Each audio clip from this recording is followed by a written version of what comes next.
give you a brief summary on what happens with the key plot points and everything that basically happened.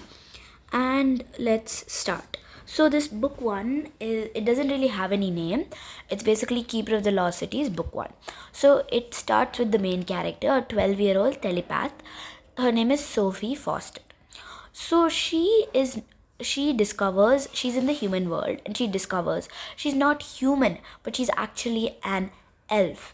Okay, so she has to leave her human family and then go to the magical lost city. So the whole book circles around lost cities, the place where she belongs. So she starts at this academy called Foxfire and makes new friends. And she also has a pet, okay, called it's an imp called Eggy. And she finds out she's part of a secret experiment called Project Moonlark. And this Moonlark is basically like this animal, and that's why it's called that. Okay, and there's this other group. So there's two groups in this book that it circles around: Black Swan and Never Seen. So Never Seen is the evil group, and Sophie is an experiment made by Black Swan.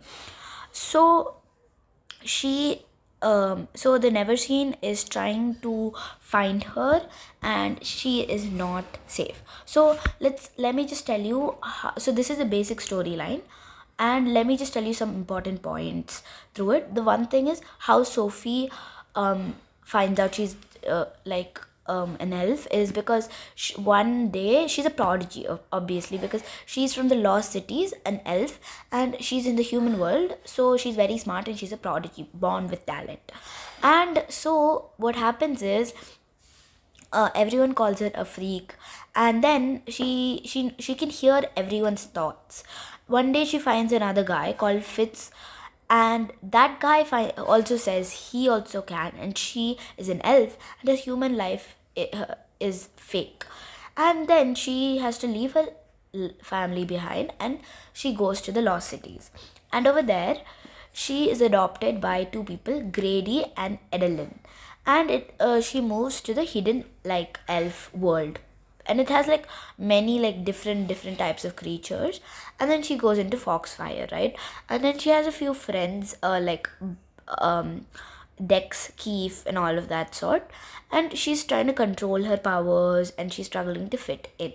Then she finds out she's part of this project called Project Moonlark, and it's done by Black Swan. It's like a rebel group, but they're a good group.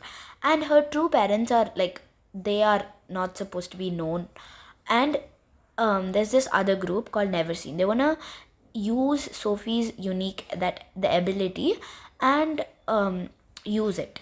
So after that, basically the plot of it is the climax is that there is a sort of like, I don't know what to call it, a type of like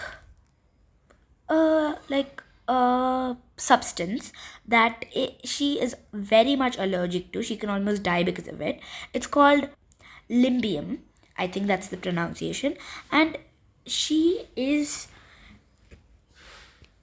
basically like, she finds out she's allergic to it. And then after that, what happens is she is basically like very much shocked about everything, and she is down in an area below her house practicing.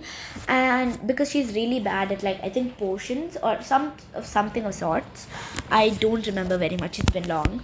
So after that, she is doing that, and this Never Seen people get her. And Dex was her friend, like her best friend, and he's not supposed to be there, but he was, and it was not part of Never Seen's plan, but somehow it happened. And because of that, they got both of them, and everyone thought like she was like dead, but she was actually not. Like, they thought both of them were dead, but they were not. They were actually like fine. They were there, and they were trying to use Sophie, but after that, the Black Swans, one of the leaders, got them back. So that's the storyline that ends there. Now let's talk about some of the plot twists of sorts that I liked and I did not like. And yeah, one of them was that her the people who adopted her, Grady and Madeline. So they like she was with them for a few days, and after that she they actually declined the offer of taking her. And I felt so bad for her because she did not know her real parents, and her parents in the human world were they cared for her, but she could hear the thoughts of her parents, and she felt really bad because of what they were thinking. And I was really sad for her, but I think the reason they did it was really dumb. No offense to anyone else, but it was because they had a daughter before called Jolly, and because they didn't want to replace her. She died, so they didn't want to replace her. But she like, other than that, I just don't find it really. I don't like that part because if they didn't want to adopt her in the first place, they shouldn't even have took the first few days with her. But after that, they did accept it, and they grew together. And I think the other thing was that she was kidnapped. That was actually a big plot twist. Other than that, there was nothing much that was a big plot twist of sorts. And overall, the series is good, but there are many parts that like are pet peeves for me. But other than that, it's a good series, totally worth reading. I give it 4 stars. It's definitely an yes. And this book itself, I'm gonna give it 4 or 4.5 stars. Bye.